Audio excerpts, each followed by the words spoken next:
À la une de l'actualité, le peuple de Dieu est encore venu nombreux pour le programme Tempête de prière à l'église évangélique La Bénédiction.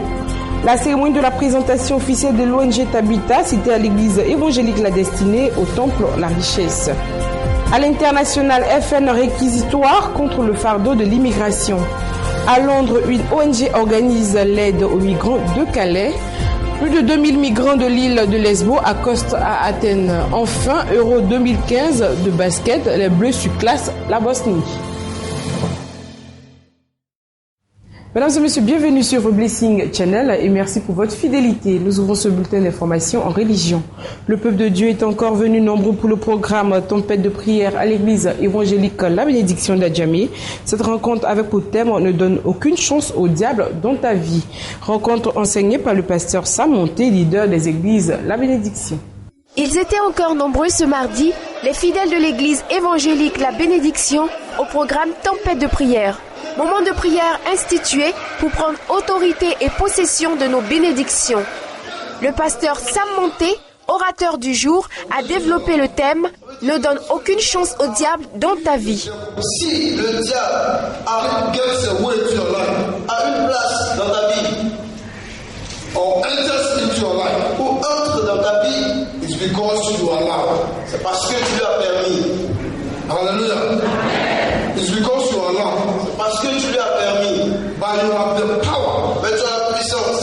You have the authority. Tu as l'autorité to stop him from entering your life. L'empêcher d'entrer dans ta vie. Alléluia. So it means, donc cela veut dire, it is not God, ce n'est pas Dieu who will stop him, qui va l'arrêter.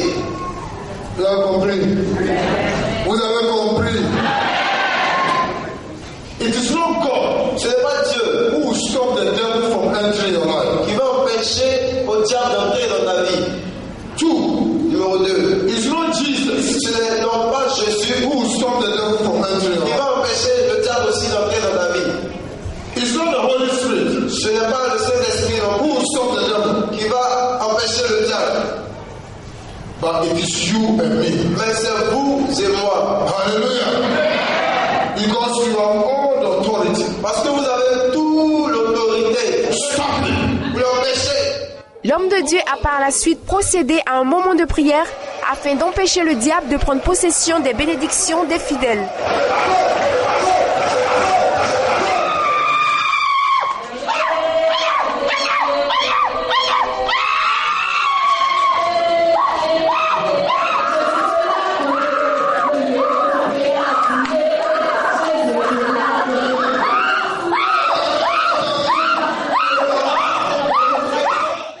Impacter la vie des fidèles à travers la prière, c'est l'acte que pose l'église évangélique La Bénédiction à travers son programme intitulé Tempête de prière. La cérémonie de la présentation officielle de l'ONG Tabita s'est tenue ce samedi 5 septembre 2015 à l'église évangélique La Destinée au temple de la Richesse dans la commune d'Abobo. La bienfaisance, la tolérance, l'humanisme et l'amour sont des vertus développées et exploitées par l'ONG Tabita qui a pour leitmotiv le bien-être d'autrui. Ce samedi 5 septembre 2015, en présence de plusieurs invités dans la commune d'Abobo, précisément à l'église évangélique La Destinée, au temple de la Richesse, l'ONG a été officiellement présentée au corps de Christ. Après les différentes allocutions et mots de bienvenue, le secrétaire général a présenté les missions et objectifs de l'ONG. Après l'exposé du secrétaire de l'ONG, place à la présentation officielle du bureau exécutif de l'ONG suivi de l'investiture de la présidente, Madame Zé Hélène, épouse Oka.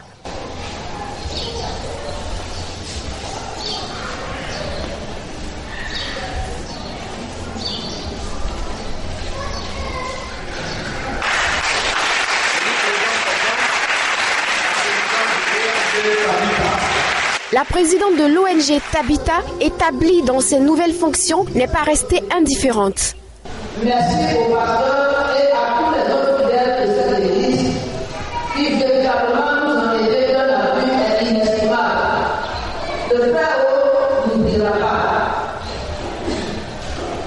À toutes les bonnes volontés, anonymes et personnes communes, qui de près ou de loin nous ont apporté assistance, de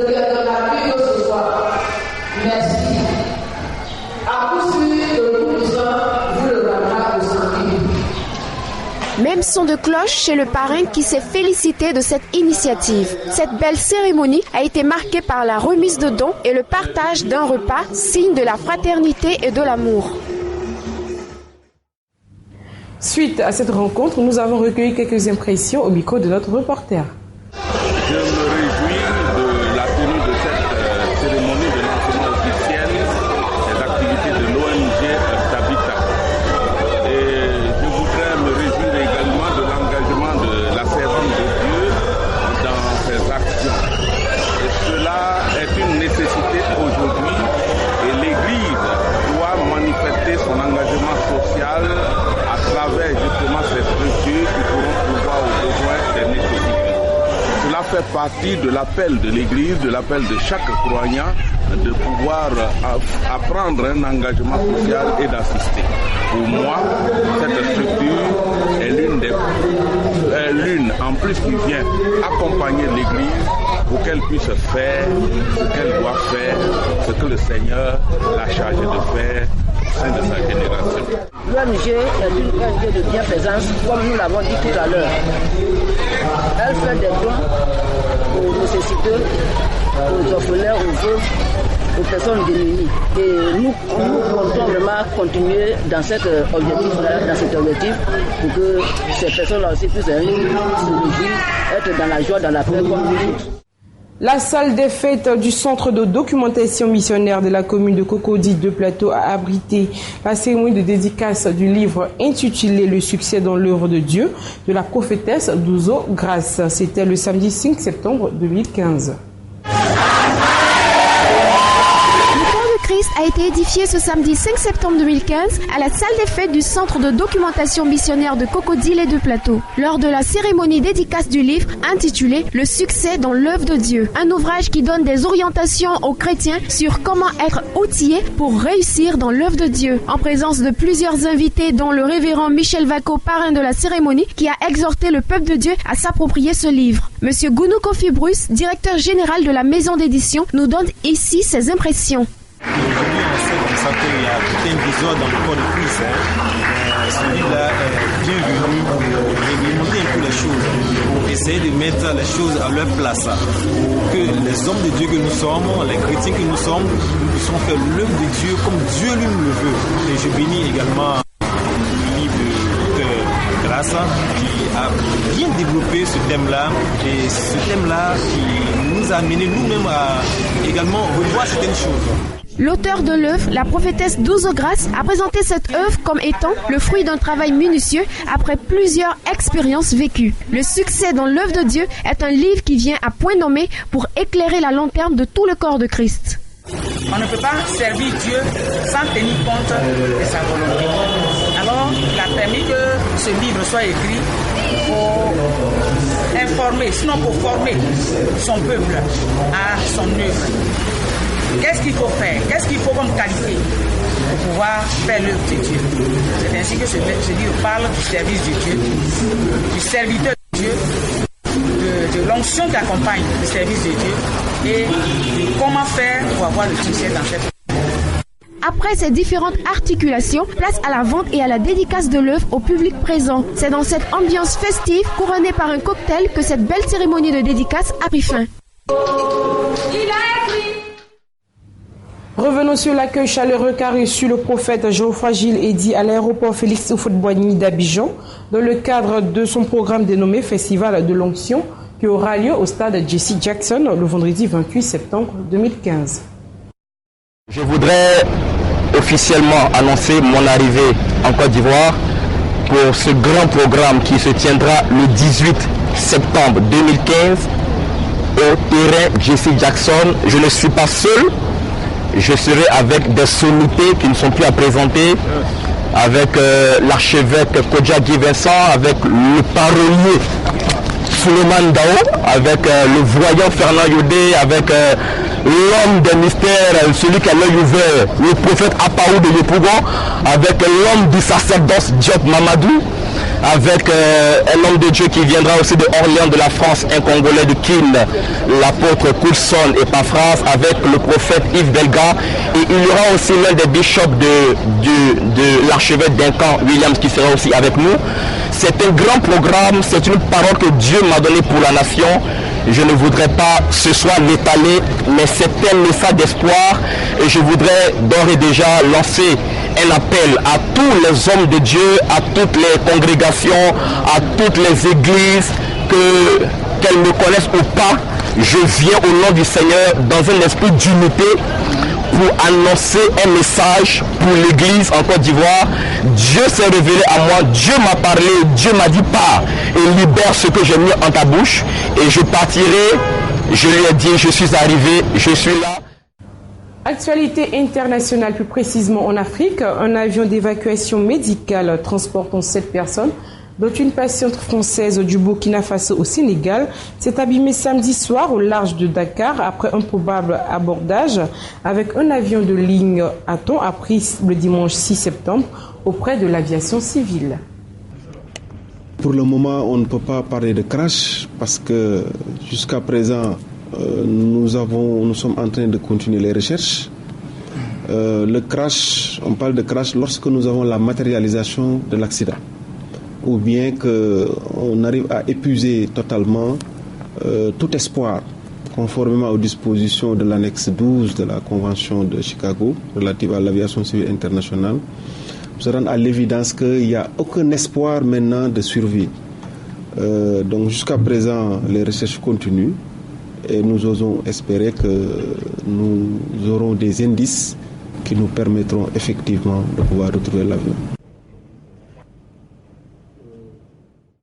Malgré les discriminations, de jeunes pygmées du Congo prennent leur destin en main sur les bancs de l'université de Brazzaville. Suivons cet élément. Discriminés, sans ressources, malgré ces obstacles, ils ont réussi à aller à l'université à Brazzaville, en République du Congo.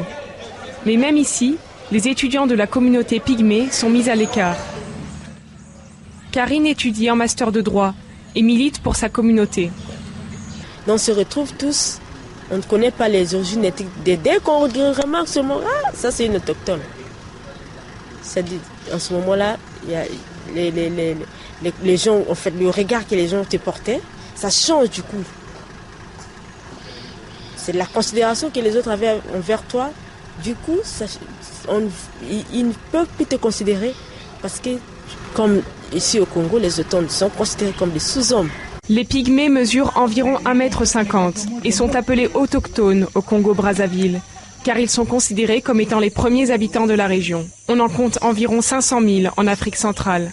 Mais leur mode de vie n'est pas toujours bien compris.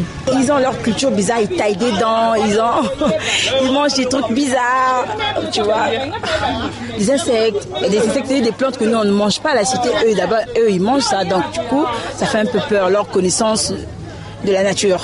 Avec l'expansion des routes et des villes, de nombreux pygmées ont quitté la forêt, où ils vivaient de chasse et de cueillette.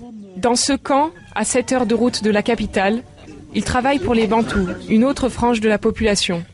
Ils constituent aujourd'hui une main-d'œuvre bon marché pour le reste de la population congolaise. Nous, on en vend seulement les feuilles, les mfumbu.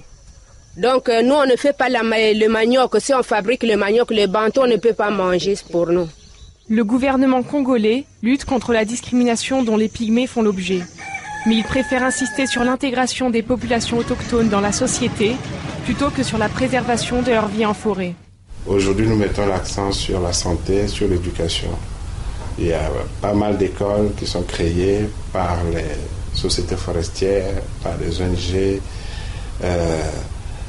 par le gouvernement aussi, pour élever le niveau éducatif des autochtones. Et puis c'est par l'éducation aussi que demain, ils seront plus influents dans la prise de décision. La route est encore longue avant de voir les habitudes et les mentalités changer. À l'international, Marine Le Pen a tenté dimanche de capitaliser sur le fardeau de l'immigration au cœur d'une actualité brûlante lors de son discours de clôture de l'université d'été du FN à Marseille où Jean-Marie Le Pen a finalement renoncé à se rendre. Merci Nicolas Sarkozy de cet accès de franchise. Merci d'avoir tombé le masque. Car où est l'indécence, mes chers amis? Où est la cruauté? Où est l'inhumanité au final? On instrumentalise la souffrance de ces pauvres gens qui traversent la Méditerranée. On instrumentalise la mort de ceux qui la trouvent au long de ces voyages organisés par des mafieux. On montre des photos, on exhibe la mort d'un enfant sans aucune dignité, à la seule fin de culpabiliser les consciences européennes. Nous sommes force de proposition et nous donnons sans cesse dans le débat public nos solutions pour arrêter cette folie. Retrouver et maîtriser nos frontières contre l'Union européenne et Schengen. Réduire au strict minimum l'immigration légale, réformer le code de la nationalité, notamment en supprimant le droit du sol, qui est l'acquisition automatique de la nationalité. Des citoyens britanniques s'organisent peu à peu pour venir en aide aux migrants. Née grâce aux réseaux sociaux et désormais présente dans plusieurs pays européens, l'ONG Khaled est l'une des associations chargées de coordonner l'aide humanitaire pour aider les réfugiés des camps des Calais. C'est incroyable de voir le nombre de choses qu'ils ont donné ici, quoi. C'est juste, on a 2 étages remplis de trucs et là on a déjà des vannes qui sont parties, c'était rempli à bloc, c'est assez impressionnant et en même temps c'est bien. Je veux dire, si on peut tous faire un petit geste et tous se mettre ensemble à bosser comme on a fait aujourd'hui, c'est bien.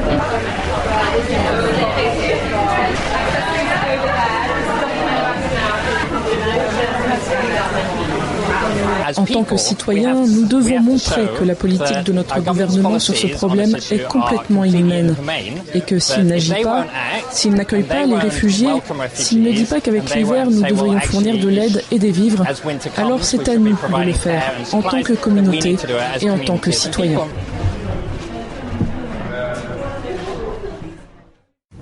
Le ferry grec qui transportait plus de 2000 réfugiés depuis l'île grecque de Lesbos est entré dans le port du Pirée, l'entrée principale d'Athènes, lundi 7 septembre au matin. Nous terminons ce journal en sport. Après la frayeur de la veille, la France a fait preuve de solidité et de caractère pour surclasser la Bosnie lors de son 2e match de l'Euro 2015, dimanche 6 septembre à Montpellier. Réaction d'après-match. C'est une bonne soirée, on en avait besoin parce qu'il faut qu'on ait un peu de tout dans ce premier tour. Voilà, il faut surtout qu'on continue à gagner les matchs et puis à progresser. En deuxième mi-temps, on a été beaucoup plus sérieux. On a vraiment insisté et on a eu un très bon passage. Voilà, le 5 majeur a vraiment élevé son niveau et nous a permis de faire une différence. Mais ensuite, on a eu un bon apport du banc aussi. Je trouve que les joueurs en ont profité pour se mettre dedans et c'est très bien. Bon, à l'image de Léo Westermann, de Charles Cahudi également. Bon, Geoffrey qui a fait aussi vraiment un match plein, donc c'est plutôt des bonnes choses. Flo Pietrus aussi qui a retrouvé son énergie légendaire et ça c'est très bien pour nous. Ce soir, l'écart m'a permis de travailler avec mes coéquipiers des systèmes que je ne connaissais pas forcément. Voilà, en 2-3 jours, j'ai eu plus de 30 systèmes à apprendre. C'est pas évident et ce soir j'ai eu beaucoup d'aide. Enfin, ça fait 2-3 jours que mes coéquipiers m'aident beaucoup, me parlent beaucoup. Mike, Geoffrey, Evan, même Tony et Babak pour m'aider. Donc c'est super pour moi. C'est ici que s'achève ce bulletin d'information. Nous avons été ravis d'être en votre compagnie et nous vous souhaitons une excellente suite de programmes. Suivez Blessing Channel. À bientôt.